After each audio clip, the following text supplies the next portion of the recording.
Are you thinking of joining the urban agriculture revolution? Maybe you grow tomatoes and eggplants in your backyard. Or maybe you have fresh herbs growing in a box on your kitchen windowsill. You could be like me, a person with no early life gardening experience. I planted my first garden in my 30s. I fell in love with gardening when I saw the delicious stuff that I could grow. Or you could be more like my husband, Cliff. He's been digging in the dirt since he was just a little guy, and throughout his childhood he planted everything from peanuts to potatoes. Either way, if you've had some success at growing herbs and vegetables, the obvious next step is to plant a fruit tree, right? Anybody who's planted a native or flowering tree may think that planting fruit trees is just as easy. You just pop them in the ground, water them, and then wait for your harvest.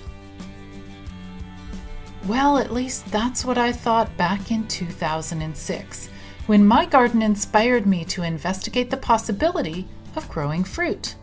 So what did I do? One cold winter day, while our garden was sleeping, I went to my public library and took out lots of fruit growing books. These books transported me into a fruity fantasy world. I read about the many exotic and unusual fruits that home gardeners could grow, and it was inspiring. But there was a problem, and that problem was that many of these books were written in warmer climates like California or Florida, where they can grow lots of different types of fruit trees outdoors, including tropicals, like lemon trees and orange trees. These trees are fantastic, but the truth is that they would never survive Toronto's frosty winters. What I needed was a fruit tree that's tough enough to make it through our Canadian winters, where they'll be covered with snow and ice, and they'll have to endure seriously cold weather. So I gave up on the books, and in the spring my husband and I went shopping at our local garden center. We wanted to see what types of fruit trees they carried. Surely they would only carry trees that would survive in our climate. Sadly, we discovered that their selection was really small, and the fruit trees they stocked looked a little sad. In the end, we chose and planted this dwarf apple tree in 2006. We thought it was a great idea at the time.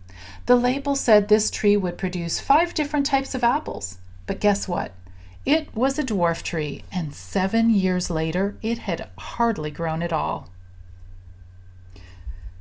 The few apples that we got were spotty and unappealing, and to add insult to injury, our local squirrels knocked most of the fruit off the tree.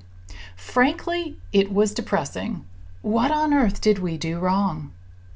The answer is almost everything, from planting our tree in the wrong place to not feeding, pruning, and caring for it properly. Hey, I'm sure that the fact that we dug it up and moved it 3 times didn't help much either. Since then, I've spent years planting fruit trees, making mistakes, and then reaching out to orchardists, agrologists, and fruit tree care experts to find out what I've done wrong. One of my fruit tree care teachers, Norm Herbert, summed it up so eloquently when he told me, "Susan, growing fruit trees organically is not the same thing as neglect." That has stuck with me since then, as I've watched others make the same mistakes I did and witnessed them when they too wondered what they had done wrong. So the goal of these workshops is to bring these lessons to you so that you don't have to waste years caring for non-productive and unhealthy fruit trees. Instead, with some instruction, I'll tell you what you need to do to grow fruit trees successfully right from the start. In my Beginner's Fruit Tree Care series, you'll learn about pruning, soil, irrigation management, preventing pests and disease, and more. But let's start off with the most important thing you can do when planting a single fruit tree or creating an urban orchard, and that's to take the time to research and source the right tree for your unique conditions. So what are your unique conditions? Let's find out in the next video, where I'll explain how to choose and evaluate your location.